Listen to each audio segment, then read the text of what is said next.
कुछ भी देखना है आपने, कुछ हम्म। भी कुंडली में, तो भाव, भावेश और कारक, जी। इसको देखना ही देखना है। हम्म। भाव को देखना है, भावेश को देखना है और कारक को देखना है। हम्म। और तो उससे कारक के लिए कारक की कुंडली बना के चेक करें? कारक की कुंडली बना के चेक करनी पड़ेगी। जी। भाव की, भावेश की और कारक की, तीनों की कुंडली बना करके चेक करनी पड़ेगी आपको। अच्छा। या फिर उसको वहां से वहां तक गिन लो, बात वही है। अब जैसे आपने मंगल की कुंडली अलग से बना ली, हाँ जी। या फिर मंगल 10th हाउस में है तो 10th हाउस से हम गिनती कर लेते हैं, हम्म। तो भी वही बात है। हम्म। तो ये तो हमारी आसानी के लिए हम कारक की कुंडली अलग बना लेते हैं, जी जी जी। और अपनी आसानी के लिए हम हाउसों की कुंडली भी अलग बना सकते हैं। जैसे हम 10th हाउस की कुंडली बना लेते हैं, हम्म। या हम 7th हाउस की कुंडली बना लेते हैं। जी 10th और 7th की, अगर बिजनेस को देख रहे हैं तो 10th और 7th की कुंडली बना लेते हैं। जी। लगन की तो बनी हुई है पहले। हम्म। अब लगन से जो है हमें देखना है, मतलब कौन सा घर इसमें छूट गया, मेरे को बताओ। अगर बिजनेस कर रहे हो तो कौन सा घर छूट रहा है? कोई घर छूट नहीं रहा। जी। मुख्य घर आपको पता है कि ये वाले हैं। हम्म। इसके अलावा सभी घरों का थोड़ा थोड़ा अलग अलग टाइप से योगदान है। योगदान है। हम्म। ठीक है। हम्म। तो कौन से हाउस डिस्टर्ब करने वाले हैं ये भी आपको पता है, कौन से हाउस आपको मुश्किलों से बाहर निकालने वाले हैं ये भी आपको पता है। जी। हम अगर देख रहे हैं 10th हाउस को, तो 12वें घर का क्या रोल है? 12वां घर खर्चा ज्यादा करवाएगा, आमद। जितना हमारा व्यापार चलेगा, जितने उससे आय होगी, उससे खर्चा करवाएगा ज्यादा, ये या कम भी हो सकता है। ये 10th हाउस से तीसरा स्थान है। हाँ जी। समझ गए ना बात को? कर्म हम्म। स्थान से तीसरा स्थान है। जी। तो कर्म करने के लिए हमें इस भाव को मजबूत करना पड़ेगा। हम्म। प्रयत्न, प्रयास, एफर्ट, या जो बल और पराक्रम है, हम्म। वो 12वां घर ही 10th हाउस के लिए देगा। जी। किसके लिए देगा? 10th हाउस के लिए। जी। लगन कर्म के लिए, करने के लिए। लगन के लिए नहीं देगा। लगन के लिए तो कमजोरी देगा। हम्म। 10वें घर को मजबूत करने की शक्ति देगा ये 12वां घर। हम्म। हम्म। इसका मतलब क्या है? इसका मतलब है कि हम बिजनेस जितने ज्यादा मेहनत करेंगे, जितने ज्यादा परिश्रम कर एफर्ट करेंगे, उतना ज्यादा वो बिजनेस हमारा ऊपर उठ सकता है। जी। तो ये 10वें घर से तीसरा घर, मतलब कुंडली का 12वां घर, ये इस तरह से हमें मदद करता है। हम्म। और 11वां घर कैसे मदद करता है? 10वें घर की कुंडली क्यों बनाई है? क्योंकि 10वें घर को हर घर मदद करेगा, अलग अलग हम्म। उसके रूप से होंगे, रूप अलग हम्म। अलग होंगे। 11वां घर कैसे मदद करेगा? और 10वें स्थान का स्वामी अगर सेकंड, अपने से सेकंड में चला गया, मतलब 11वें स्थान में चला गया, तो वो फैमिली को शेयर करेगा पैसा। अच्छा, कुटुंब भाव हो गया मतलब। कुटुंब भाव उसके लिए हो गया। अच्छा अच्छा अच्छा। तो 12वें घर का भी यही रोल है, वो एफर्ट करवाएगा, हम्म। परिश्रम करवाएगा, तो वो तो अच्छा है। लेकिन 11वां घर जो है, एक एंगल से अच्छा है। खतरा ये है कि 11वें घर का स्वामी 10वें घर में ना कहीं बैठ जाए। हम्म। अगर 10वें घर में बैठ गया तो गड़बड़ हो जाएगी। हम्म। अब 10वें घर के लिए 12वां स्थान है 9वां घर। 10वें घर के लिए बाबरा, हाँ जी, ठीक बात है। तो ये तो भाग्य का स्थान है। हाँ जी। तो बताओ ये क्यों खराब है, क्यों अच्छा है और क्यों खराब है? 10th हाउस के लिए ये 12वां स्थान हो गया, 9वां घर हमारी कुंडली का। हाँ जी। हाँ जी। हाँ जी। तो हमारे कर्म को खराब करेगा, हमारे कर्मों को बिगाड़ेगा या अच्छा करेगा? कर्मों को व्यय करेगा ये। इसका सीधा सा मतलब ये है कि ये हमें कर्मशील नहीं बनने देगा। हाँ हाँ हाँ। हमें भाग्यवादी बनने की तरफ वो इशारा कर रहा है। मतलब हम घर बैठे हैं, अरे हमारे भाग्य में जो होगा वो आ जाएगा, कर्म करने की क्या जरूरत है। आलसी बना देगा उसको। आलसी एक तरह से बन गए। जी। तो यहां पर जो 9वें स्थान पर चला गया 10वें स्थान का स्वामी, तब ऐसा होगा। भाग्य के ऊपर निर्भर वो हो गया। कर्मशील, प्योर कर्मशील बनने के लिए क्या चाहिए? प्योर कर्मशील बनने के लिए 10वें स्थान का संबंध 12वें स्थान, कुंडली के 12वें स्थान से होना चाहिए। ठीक है, तब जाकर के बात बनती है। पूरे परिश्रम करने वाला वो इंसान हो जाएगा, और या फिर उसकी विल पावर अच्छी है। तो इसका मतलब यह है कि लगन का संबंध उस 10th हाउस के साथ होना चाहिए। लग्नेश क्या है? आत्मशक्ति, विल पावर जी। तो उसका संबंध अगर 10th हाउस के साथ हो गया तो उसको विल पावर की शक्ति मिल गई। और 10th हाउस के लिए वो बुरा नहीं है लगन, क्योंकि 10th हाउस के लिए चौथा स्थान है जी, इसलिए बुरा नहीं है, न्यूट्रल है। ऐसे ही 10th हाउस के लिए 2nd हाउस, ये बहुत ज्यादा उसके लिए अच्छा है। आपकी कुंडली का 2nd हाउस आपकी कुंडली के 10th हाउस के लिए अच्छा है जी। क्यों अच्छा है?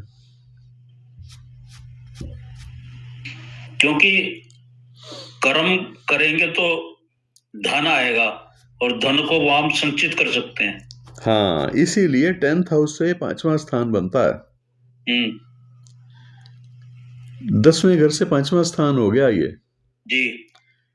तो 5वां स्थान कितना हेल्प कर रहा है? 5वां स्थान ज्ञान भी देता है, बौद्धिक ज्ञान देता है। दूसरा फिर लगन कुंडली का 2nd हाउस है, तो फैमिली से भी ज्ञान मिलता है, मदद मिलती है। यही कारण है कि 2nd हाउस का लॉर्ड और 10th हाउस का लॉर्ड अगर संबंध बना रहे हो तो फैमिली बिजनेस हुआ करते हैं जी। यही कारण है इसके पीछे।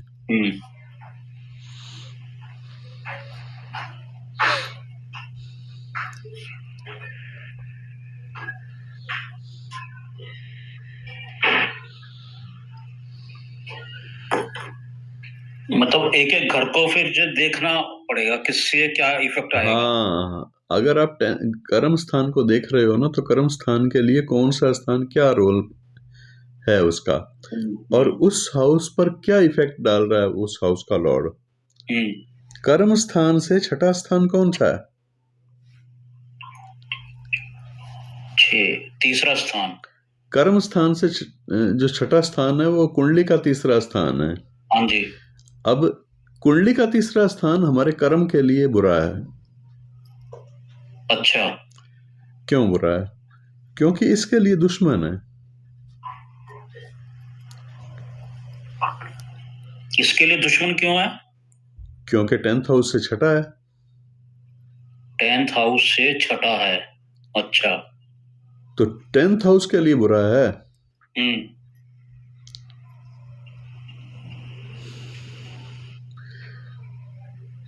लेकिन कुंडली का 12वां घर इसके लिए इतना बुरा नहीं है।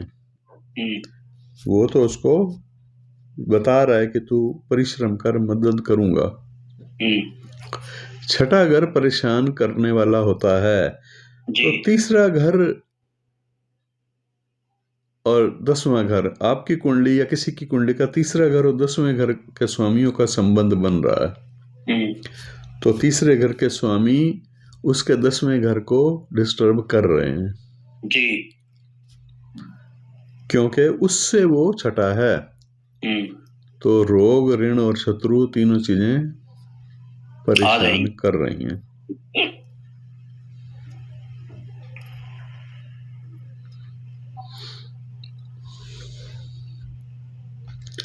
वो नहीं चाहिए, रोग और ऋण का प्रभाव नहीं चाहिए किसी को, रोग, ऋण और शत्रु नहीं चाहिए। तो इसलिए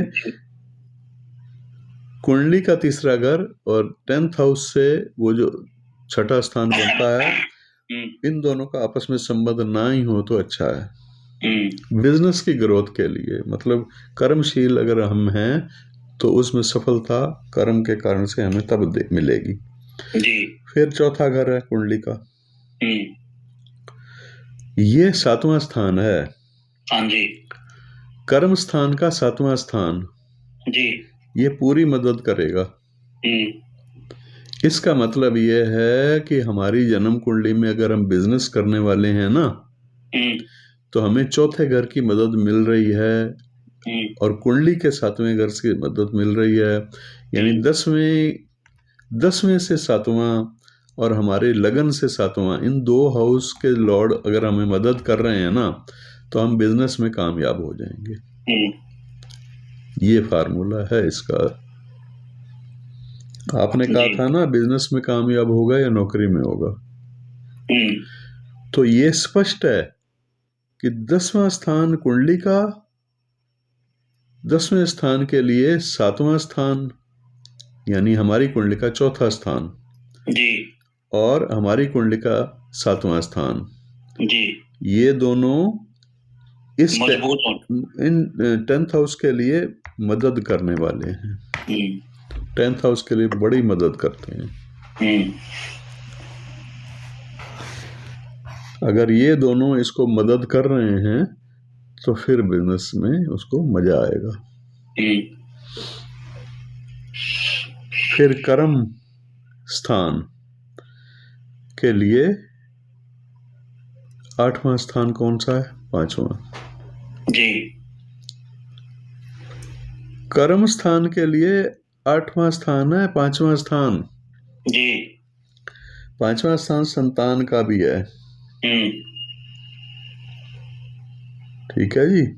जी, तो इसका मतलब यह है कि संतान का सुख जो है वो आपके कर्म को रोकता है, किसी हद तक डिस्टर्ब करता है। मतलब कैसे बिजनेस में करता है? डिस्टर्बेंस रहेगी, कैसे करता है बताओ? बिजनेस में डिस्टर्बेंस रहेगी।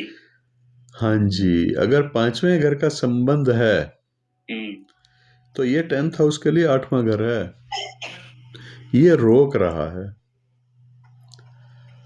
कर्म करने के लिए। बिजनेस की बात नहीं हो रही, बिजनेस का तो फिर विचार हम 7वें स्थान से करेंगे ना। ये कर्म करने के लिए रोकता है। कुंडली का 5वां स्थान 10वें स्थान के लिए बाधक है। जी सर। ऐसे ही 10वें स्थान के लिए 9वां स्थान कौन सा है? ये छठा भाव। अब बड़े मजे की बात आ गई ना यहाँ पर। हमारी कुंडली का छठा भाव जी, हमारी कुंडली के 10वें भाव के लिए अच्छा है, भाग्य भाव हो गया, उसके लिए भाग्य भाव हो गया। हाँ जी, लेकिन हमें तकलीफ देता है, मतलब लगन के लिए बुरा है। हाँ जी, तो ये जो लगन से छठा घर है वो हमें तकलीफ देता है, हमारे कर्म को तकलीफ नहीं देता। अच्छा, इसका मतलब ये है कि हमारे शरीर को तकलीफ देता है, हमारे बल को, हमारे जो बौद्धिक बल है, बुद्धि वाला बल है, उसको तकलीफ देता है, उसको रोकता है, विल पावर को रोकता है, कर्म को नहीं रोकता। कर्म के लिए बेनिफिशियल है।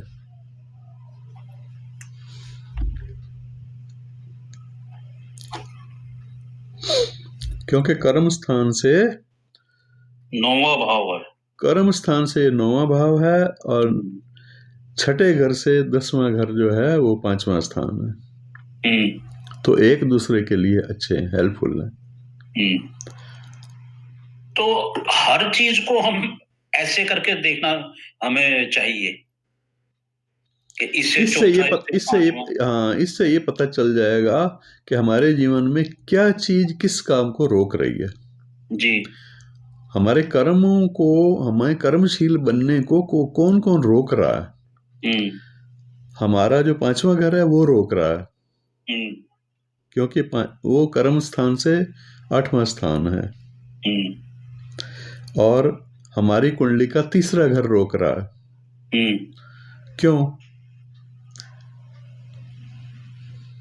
रोक रहा है? 10वें के लिए वो छठा है, छठा घर हो गया वो। ऐसे ही हमारा 9वां घर रोक रहा है जी। तो इसको सही ढंग से अगर आप देखते हैं तो हमें ये पता चलता है कि 9वां घर है भाई, वो क्यों रोक रहा है? वो तो अच्छा होता है। ये कैसी बातें कर रहे हो? तो हमें कर्म करने से रोक रहा है। यहां पर सिर्फ मैंने ये कहा है, ऐसा नहीं है कि हमारा भाग्य हमें हमारे उसको सब कुछ को नष्ट कर रहा है। यानी भाग्य हमारा कर्म को रोकता है, कर्म करने से हमें रोकता है जी। ये फैक्ट है। हमें भाग्यवादी बनाता है। आराम से बैठा रहे यार, किस्मत में है तो आ जाएगा, किस्मत में नहीं है तो नहीं आएगा। जब इंसान ऐसी बातें करने लगे तो समझ जाओ कि उसके 9वें घर और उसके 10वें घर का कोई न कोई संबंध बन रहा है।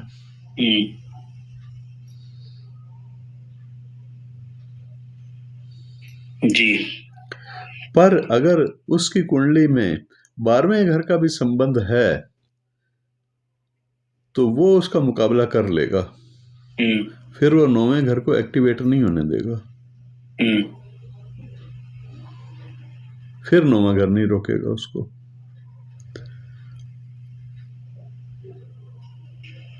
हमें क्या देखना है? हमें देखना है कि 9वें घर का असर ज्यादा है या फिर 12वें का ज्यादा है। तो जरूरत क्या है? कर्मशील बनने के लिए हमें 12वें घर की मदद चाहिए, ना कि 9वें घर की। तो सर जैसे ये है, अब तो हम 12वें घर को मजबूत कैसे करें? 12वें घर को मजबूत कैसे करें? 12वें घर का स्वामी कहां पर है हमें ये देखना है। 12वें घर का लॉर्ड इस 10th हाउस पर क्या प्रभाव डाल रहा है? 10th हाउस के स्वामी के साथ कितना दूर है जी, कितनी उसकी दूरी है? वो एक दूसरे से साथ में तो नहीं है, एक दूसरे के साथ तो नहीं बैठे हुए, एक दूसरे से दृष्टि संबंध, युति संबंध या अंतर स्थान दृष्टि संबंध तो नहीं बना रहे, या स्थान परिवर्तन संबंध तो नहीं बना रहे जी। अगर बना रहे हैं तो फिर उस एंगल से हमें देखना है। भाई 12वां घर हमें कर्मशील बनाता है, पक्की बात बता रहा हूं आपको। आप किसी की कुंडली उठा के देख लो, नेगेटिव लगेगा। ये जनरल एस्ट्रोलॉजी है ना, आप गहराइयां नहीं जानते। 12वां घर हमें कर्मशील बनाता है और 9वां घर हमें भाग्यवादी बनाता है। किसका जोर आपकी कुंडली में ज्यादा है, आपको ये ढूंढना है। कोई इंसान भाग्यवादी है या कर्मशील है? तीसरे घर पर निगाह जाती है खटैक से।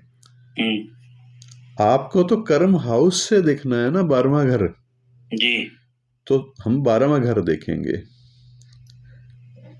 अपनी कुंडली का, लगन से 12वां घर, तब हमें सही ज्ञान हो जाएगा।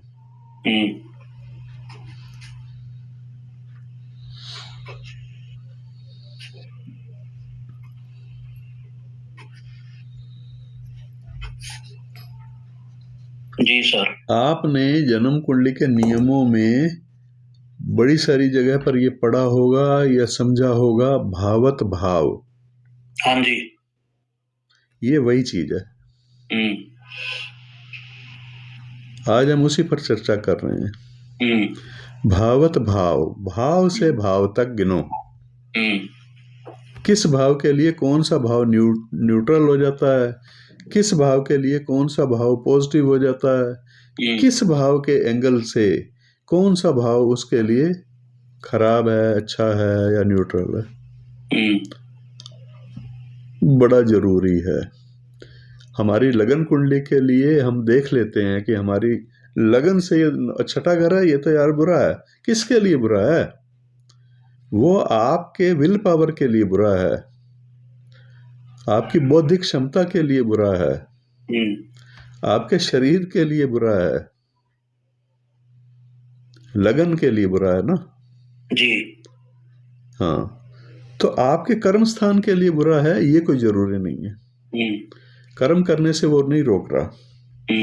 कर्म करने से आपका पांचवा घर आपको रोक रहा है जी। अब ऐसा ही समझ लीजिए पांचवें घर का मतलब क्या है। पांचवा घर एक्टिवेट है तो आप पढ़ाई करने जाते हो उस टाइम पर। जब आप स्कूल में शिक्षा प्राप्त कर रहे हो तो पांचवा घर का काम है। पांचवा घर ही उस समय एक्टिवेट होगा तभी आप पढ़ रहे हो ना। जी जी। तो आपका कर्म तो वैसे ही उस समय ठंडा पड़ा हुआ है, कर्म तो आप कर नहीं रहे। हाँ जी। आजीविका के लिए कर्म 10th हाउस से देखना है। जी जी। तो आजीविका का तो कोई प्रश्न ही नहीं पैदा होता तब तक। तो ये पांचवा घर है। पांचवा घर फिर संतान का घर है। अब संतान निर्णय लेने वाली हो जाती है तब ये एक्टिवेट होता है। ठीक है जी। संतान अपना निर्णय लेने वाली हो गई जी। तो आपके कर्म में वो रुकावट है क्योंकि आपके कर्म स्थान से 8वां घर है। अब इसका एग्जाम्पल दूं। जी सर। संतान जो है वो युवा या युवा हो गई है, मतलब जवान हो गई है। तो हमें ज्यादा परिश्रम करने से, कर्म करने से वो कहती है आप आराम करो, आराम वाले काम करो जी। ज्यादा परिश्रम वाले काम मत करो क्योंकि उनको भुगतना पड़ेगा।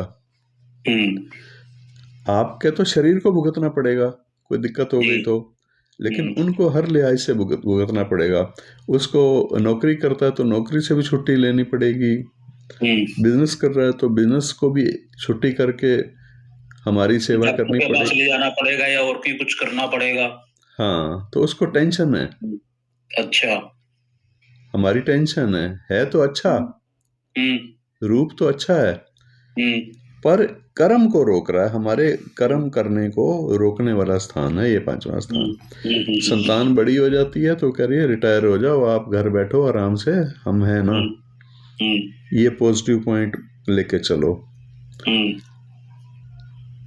तो इसी तरह से अगर आप गुरु के पास चले जाते हो, गुरु ज्ञान प्राप्त करते हो, तो उस समय पर आप गुरु भक्ति करने लग जाते हो। मतलब आप देखो कि 5वां घर जहां जहां एक्टिव ज्यादा हो जाता है वहां वहां 10th हाउस को रोकता है।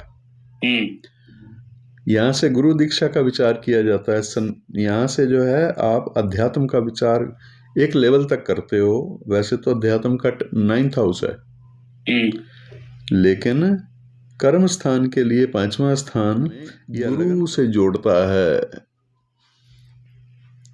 ज्ञान से जोड़ता है, गुरु से जोड़ता है, मंत्र से जोड़ता है, देवता से जोड़ता है, ज्ञान से जोड़ता है।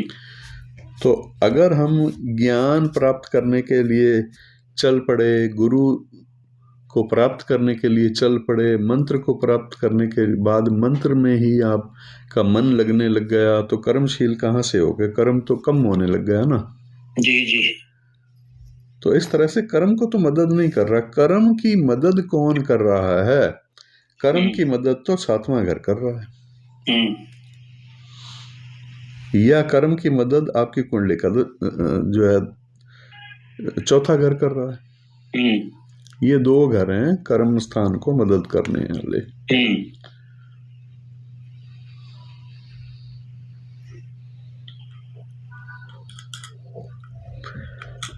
तो विचार हमने कर्म स्थान का किया है, ऐसे ही हम हर हाउस का विचार कर सकते हैं। भावत भाव, भाव से भाव तक। इसीलिए इसका इम्पोर्टेंस है, महत्व है। तो इसके लिए हमें करना क्या है? उस हाउस की कुंडली बना लेनी है। अब हम 7वें घर का विचार अगर करते हैं तो 7वें हाउस के लिए कौन से हाउस नेगेटिव हैं? हमारी कुंडली के 7वां घर है ना जी।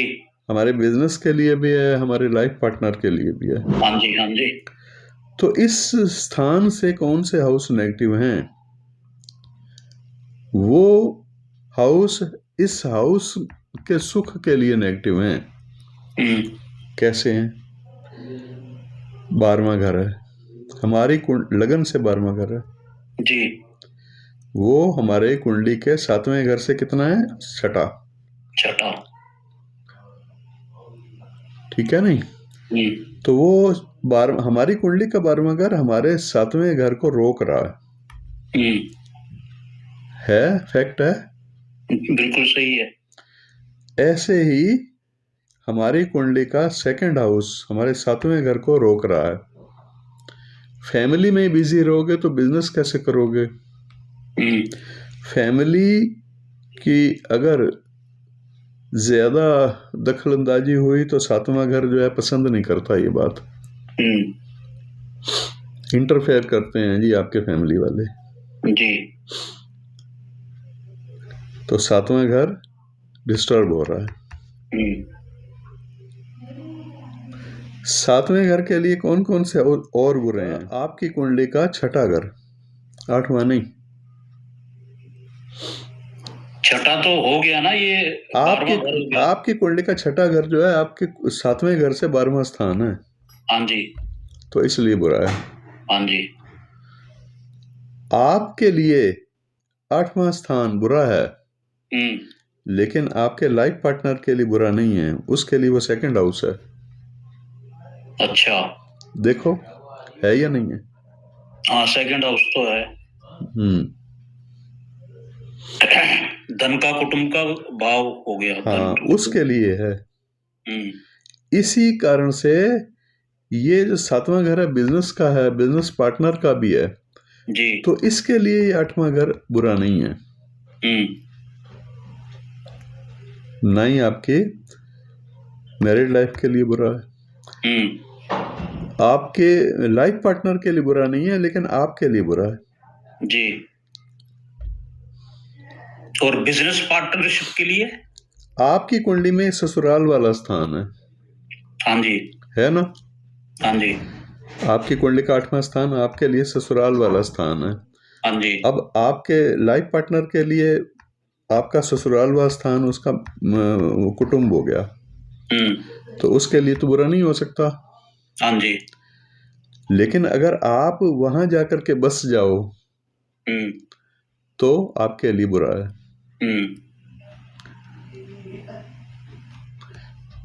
अगर ससुराल में 6 महीने साल वहीं रह जाओ किसी वजह से, मान लो कुछ भी, तो वो रिस्पेक्ट कहाँ से रहेगी? हाँ, ठीक बात है। और इसीलिए कहते हैं कि इस रिश्ते में यहाँ 8वें घर वाले रिश्तों से पार्टनरशिप नहीं करनी चाहिए कभी भी, बिजनेस पार्टनरशिप नहीं करनी चाहिए। ठीक है नहीं? तो इस तरीके से आप भावत भाव कुंडली को देखोगे तो सारी हिस्ट्री आपके सामने निकल करके आ जाएगी। कौन से हाउस के लिए कौन सा हाउस अच्छा है, कौन से हाउस के लिए कौन सा, थोड़ा एक्सरसाइज ज्यादा करनी पड़ेगी आपको। हाँ जी। ये एंगल है, एक एंगल है जो छुपा हुआ एंगल है और इसको आम तौर पर नहीं देखा जाता। बहुत सारे एस्ट्रोलॉजर इसको भूले बैठे हैं। आपने तो सर इससे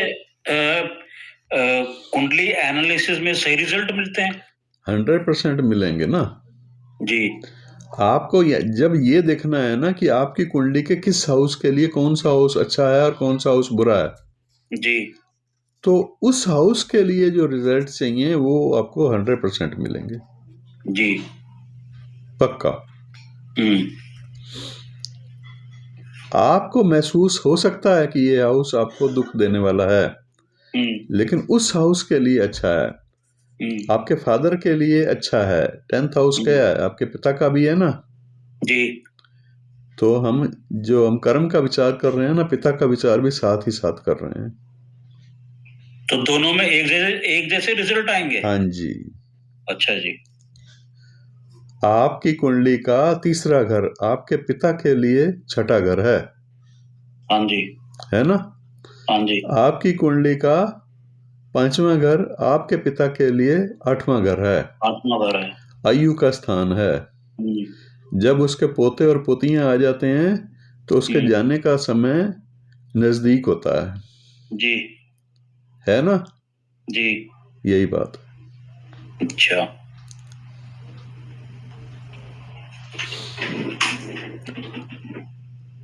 8वां घर है 10वें घर से। हम्म।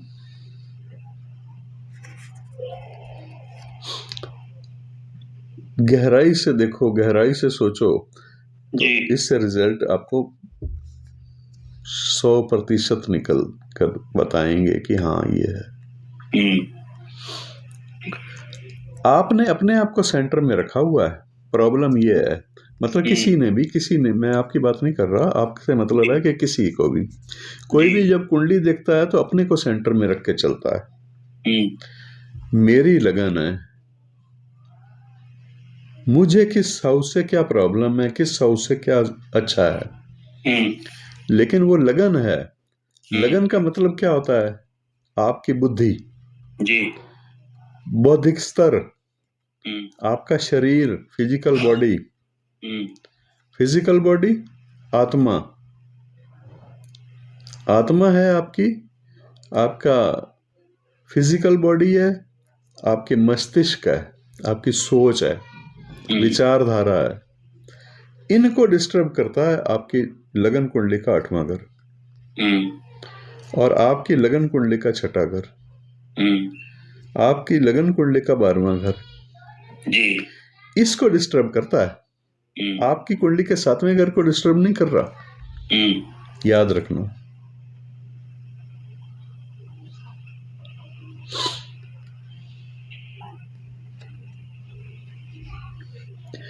आपका 5वां घर आपको सुकून देता है। संतान हो गए यार, चिंता मुक्त हो गए। ठीक है जी। 5वां घर आपके सुकून के लिए, आपकी आत्मा को सुकून हो गया, आपके बौद्धिक बल को सुकून हो गया, आपके फिजिकल बॉडी के लिए सुकून हो गया। लेकिन आपके कर्म स्थान के लिए 5वां घर 8वां हो गया। 8वां हो गया।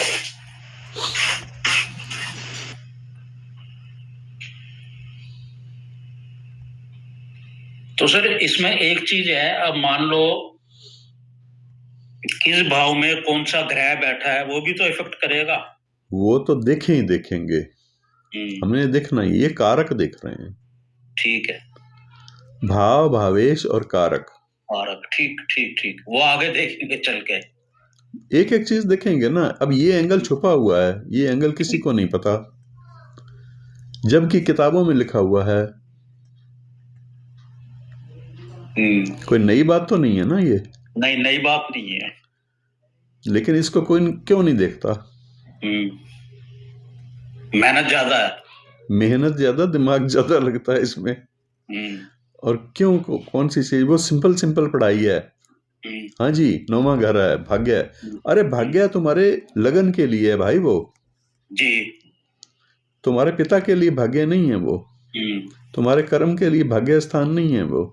तुम्हारे कर्म को तो वो 12वां स्थान बन रहा है तुम्हारे कर्म स्थान से। तो सही बात है। ऐसे ही किसी रिश्तेदार को देखना है, किसी रिश्तेदार के लिए आपकी कुंडली का कौन सा हाउस कैसा है। तो 5वें स्थान की कुंडली बना लो। संतान के लिए देखना है तो संतान के लिए आपका कौन सा हाउस कैसा है।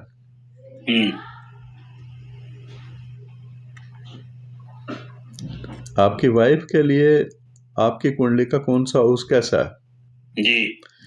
इसीलिए 180 डिग्री पर कोई खतरा नहीं है। आमने सामने है, कोई खतरा खास नहीं है जी। और चौथे से 10वें को भी कोई खतरा नहीं है खास। ये सुरक्षित स्थान है। बेशक न्यूट्रल है, लेकिन सुरक्षित स्थान है ये। खतरा बाहर वाले जो स्थान है ना, इनसे ज्यादा है। इनसे फायदे भी ज्यादा है, खतरा भी ज्यादा है।